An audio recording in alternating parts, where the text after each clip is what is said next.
அடுத்து உரையாற்ற வருபவர் பாரதி கண்ட புதுமை பெண். இந்த வரிக்கு சரியானவர்.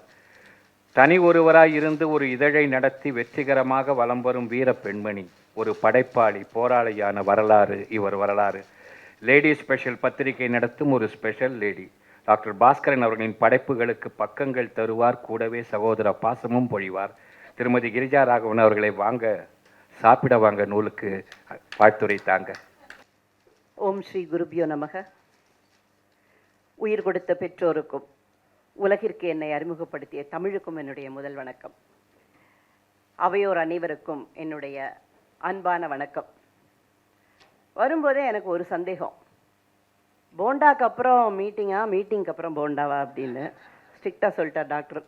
நீங்கள் சாப்பிட வாங்க, பேசினாலும் சாப்பாடு அப்புறம் தான் சொல்லிட்டேன். ஞாயிற்றுக்கிழமை அன்னைக்கு கவிக்கோ அரங்கமில் ஒரு விழா நடந்தது. அதில் இவரை எழுத்துலக ராணி அப்படின்னு சொன்னாங்க. பேராசிரியர் ஞானசம்பந்தம் அவர்கள் கொஞ்சம் திருத்தி எழுத்துலக மகாராணி அப்படின்னு சொன்னாங்க. அந்த மகாராணிக்கு என்னுடைய வணக்கம்.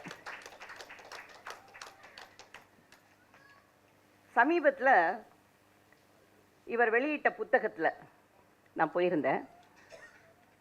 அது அட்டையில் இருந்த படம் கொஞ்சம் இவரை மாதிரியே இருந்தது. அப்படி பாரதியை சுவாசிக்கும் மாலன் அவர்களுக்கு வணக்கம். கடந்த வாரம் என்னை மதுரைக்கு அழைத்து போன, தன்னுடைய பேச்சின் மூலமாக மதுரைக்கு அழைத்து போன அன்பு சகோதரர் கீழாம்பூர் அவர்களுக்கும் வணக்கம். ஒரு ஒப்புக்கு 12 வருஷமா தெரியுமே, என்ன குடும்பத்திலேயே ஒத்தராயிட்டேன். அதனால ஒரு ஒப்புக்கு என்னையும் சேர்த்து கொண்ட, மேடையில் என்னையும் சேர்த்து கொண்ட டாக்டர் பாஸ்கரன் அவர்களுக்கு வணக்கம். ஒரு முக்கியமான விஷயம் சொல்லணும். இன்றைய நாள் டாக்டருக்கு ரொம்ப ரொம்ப ரொம்ப விசேஷமான ஒரு நாள். 3 புத்தகங்கள் வெளியிடுவதாலா, இல்லை அவருடைய அன்புக்குரிய சிவசங்கரி அவர்களும் மாலன் அவர்களும் கீழாம்பூர் அவர்களும் மேடையில் அமர்ந்திருப்பதாலா? இது ரெண்டுமே இல்லை. டாக்டருடைய ஒரு கனவு இன்று நனவாகி இருக்கிறது. அவருக்கு லண்டனிலிருந்து FRCP அந்த டாக்டரேட் கிடைச்சிருக்கு. நீங்கள் எல்லாரும் அவருக்கு ஒரு பெரிய கைத்தட்டல் கொடுக்கணும். இந்த நாள் அப்படி அமைந்து விட்டது. 3 புத்தகங்கள் இன்னைக்கு வெளியாயிருக்கு. தர்மஸ்தம்பம் சிறுகதை தொகுப்பு 27 கதைகளோட, நெஞ்சில் நிறைந்த எழுத்தாளர்கள் 16 கட்டுரைகளோட, சாப்பிட வாங்க 19 கட்டுரைகளோட. இந்த சிறுகதை தொகுப்பு டாக்டரோட 100வது கதை வந்திருக்கும் ஒரு சிறுகதை தொகுப்பு. அது ஒரு ஸ்பெஷல். அதில் நான் லேடி ஸ்பெஷல் இல்லையா, அதனால ஸ்பெஷல் எல்லாம் குறிப்பிடணும் அப்படின்னு நினைக்கிறேன். அதே மாதிரி எழுத்தாளர்களை பற்றி, நெஞ்சில் நிறைந்த எழுத்தாளர்கள், அதையும் நான் ஒரு அடக்கமான கர்வத்தோடு ஒன்று சொல்லணும். முதல்ல எழுத்தாளர்களை பற்றி லேடி ஸ்பெஷலில் தான் எழுத ஆரம்பித்தார். இலக்கிய முத்துக்கள் அப்படின்னு வந்தது. அதுவுமே டாக்டர் நன்னா எழுதுவார்னு தெரியும் எனக்கு. ஆனால் அவருடைய வாசிப்பை பார்த்து பார்த்து நான் பிரமித்து போன நேரம் அது. அப்போ அவர்கிட்ட சொன்ன எழுத்தாளர்கள், அதாவது எஸ்டரியர் எழுத்தாளர்களை பற்றி எழுதுங்கன்னு.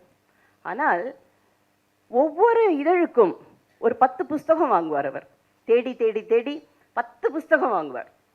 எல்லாவற்றையும் படித்து ஒரு தீசிஸ் எழுதுகிற மாதிரி எழுதுவார்.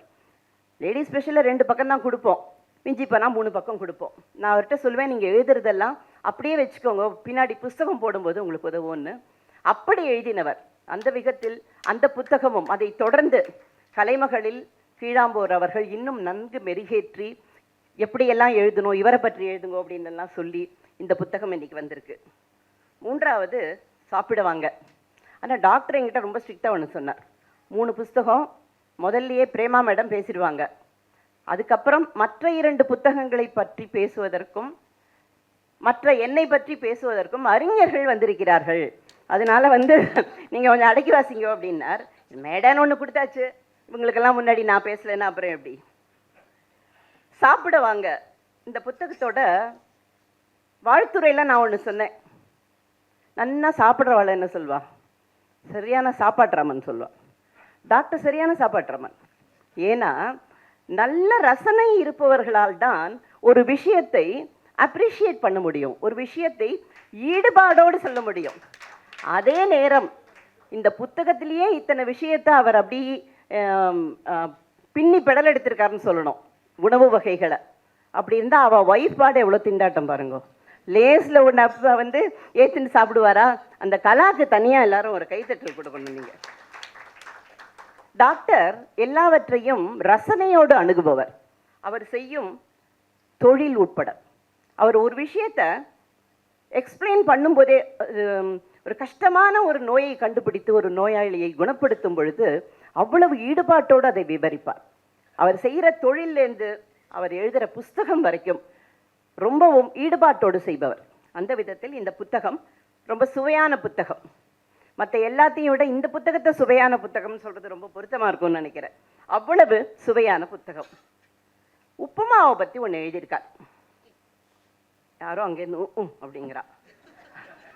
அப்படி உப்புமாவை பற்றி அவர் எழுதியிருக்கார் பாருங்க. பெண்களுக்கு கூட தெரியாது இவ்வளவு உப்புமாவான்னு. செய்பவர்கள் மனதுக்கு நெருக்கமானது ரவா உப்புமா. எப்போதும் ஸ்பெஷல் அரிசி உப்புமா. ஊற வைத்த அவல், சிறிது சேமியா எல்லாம் போட்டால் சேமியா உப்புமா. முதல் நாள் இட்லியை இட்லி உப்புமாவா பண்ணலாம் அப்படின்னு சொல்லி பிரெட் உப்புமா வரைக்கும் எல்லாம் சொல்லியிருக்கார். வாழ்க்கையில் மறக்க முடியாதது அம்மா கிண்டும் உப்புமா அப்படின்னு. அம்மாவை சேர்த்துக்காம டாக்டரால் எதுவுமே எழுத முடியாது. அம்மாக்காக ஒரு நாவலே எழுதியிருக்கார் அவர். அப்படி உப்புமாக்கு சைட் டிஷ்ஷும் சொல்லி கடைசியில் இனிப்பு ரவா அவல் உப்புமா, பூண்டு ரவா உப்புமா, இதெல்லாம் இவர் எங்கே தெரிஞ்சின்றாருன்னே தெரியல. அவ்வளோ உப்புமா. அதாவது இனிமேல் யாரும் உப்புமா பண்ணால் வீட்டில் திட்டவே மாட்டான். டாக்டரோட புக்கை படித்து பாருங்க, உப்புமா எவ்வளோ ஸ்பெஷல் அப்படின்னு உங்களுக்கு தெரியும். இனிமேல் உப்புமானா யாருமே ஓட மாட்டா.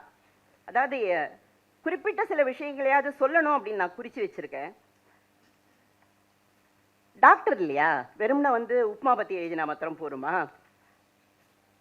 ஒரு உணவை எடுத்துக்கொண்டால் அதோட ருசி, அதை எப்படி சமைக்கணும், அதில் என்னெல்லாம் விதம் இருக்குது, அது வாழ்க்கையில் என்ன அனுபவம் கொடுக்கறது, கடைசியில் அது என்ன ஒரு தடயம் விட்டு செல்கிறது. வெறும் 90 பக்கம் கொண்ட ஒரு புத்தகம் தான். இதில் இத்தனை கட்டுரைகளில் உணவை பற்றி எப்படி இப்படி விவரிக்க முடியும் அப்படின்னு தெரியல. அதே நேரத்தில் அப்பப்போ இவருக்கு எழுதும்போது தான் ஒரு டாக்டர் இல்லையா அப்படின்றதும் ஞாபகம் வந்துடும் போல் இருக்கு. அதனால ஒரு கட்டுரையில் எழுதுகிறார், அடையும் வெல்லமும் பற்றி எழுதுகிறார். எழுதுறதுக்கு நடுவில் அடையும் வெல்லமும் அந்த நாளைய பாட்டிகளின் பலகாரம், ஆரோக்கியமானது, பருப்பில் புரதமும் வெல்லத்தில் இரும்பு சத்தும் சேர்ந்து ரத்தம் ஊறுகிறது, பாட்டிகளை மிஞ்சும் டயட்டீஷியன் இனிமேல் தான் பிறக்க வேண்டும். நம்முடைய பழக்க வழக்கத்தில் பார்த்தா சிலதுக்கெல்லாம் காம்பினேஷன் இப்படி தான் அப்படின்னு வச்சுருப்பாங்க.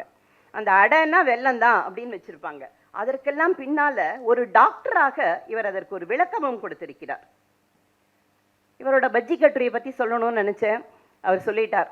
பஜ்ஜி கட்டுரையோட ஸ்பெஷாலிட்டி என்னென்னா ஃபேஸ்புக்கில் தான் எழுதினார். அதை நிறைய பேர் தன்னோட பேர்லலாம் நிறைய பேர் போட்டுண்டா.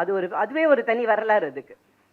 அதற்கப்புறம் பாக்யம் ராமசாமி அவர்கள் அதை பற்றி குறிப்பிட்டு ஸ்லாகிச்சு பேசியிருக்கிறது அதை விட ஒரு பெரிய விசேஷம். இதுக்கு மேலே நான் புத்தகத்தை பற்றி பேசக்கூடாது. ஏன்னா 90 பக்கங்கள் மட்டுமே கொண்ட புத்தகம் அப்படின்னு சொன்னேன் இல்லையா. இனிமேல் நீங்கள் சாப்பிடும்போது ஏனோ தானோன்னு சாப்பிடாம ஒரு உணவை பற்றி ருசி அறிந்து சாப்பிடணும் அப்படின்னா இந்த புத்தகம் உங்களுக்கு கண்டிப்பாக வேணும்.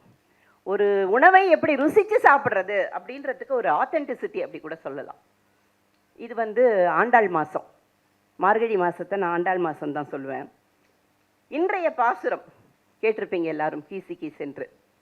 அதில் சொல்கிறா, தேவாதி தேவனை சென்று நாம் சேவித்தால் ஆஹா என்று ஆராய்ந்து அருளேலோர் எம்பாவாய். அதாவது பெருமாளை சேவிச்சா நீ போய் லிஸ்ட் போட்டே கேட்க வேண்டாம், அந்த பெருமாளுக்கு தெரியும் உனக்கு என்ன கொடுக்க வேண்டும் என்று. அந்த அளவிற்கு சாதாரணமானவன், சௌலபியன், சாமானியன் அவன் அப்படிங்கிறார். எனக்கு வந்து டாக்டரை பார்க்கும்பொழுது அப்படிதான் தெரியும். டாக்டர் எந்த மாதிரியான ஒரு பெடஸ்டல்ல இருக்கார், எந்த மாதிரியான ஒரு டாக்டர் அப்படிங்கிறது எல்லாருக்குமே இங்கே தெரியும். அதே மாதிரி எழுத்துலகத்தில் ஒரு புகழ் ஏணியில் ஏறிக்கொண்டிருப்பவர், இருந்தாலும் எல்லோருக்கும் எளிமையானவர். ஒரு புஸ்தகம் வேணும், இந்த புஸ்தகம் படித்தேன்னு சொன்னால் மறுநாள் அந்த புஸ்தகம் வீட்டுக்கு வந்துடும்.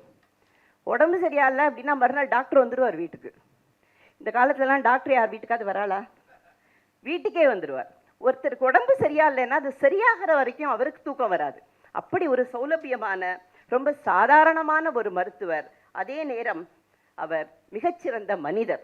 அது நம்ம எல்லாருக்குமே தெரிந்திருப்பதால் தான் இவ்வளவு பெரிய கூட்டத்தில் நம்ம எல்லாருமே வந்திருக்கோம். நான் சொல்றது உண்மை என்று உங்கள் எல்லோருக்குமே தெரியும். இன்று வெளியிடப்பட்டிருக்கும் புத்தகத்தையும் அதுக்கு முன்னாடி அவர் எழுதியிருக்கும் புத்தகங்களையும் நீங்கள் வாங்கி படிக்க வேண்டும். படிக்கும் பொழுது உங்களுக்கு புத்தகங்களில் உள்ள கருத்துக்கள் மட்டுமல்ல, டாக்டர் பாஸ்கரன் யார் என்பதும் புரியும். வாய்ப்புக்கு நன்றி.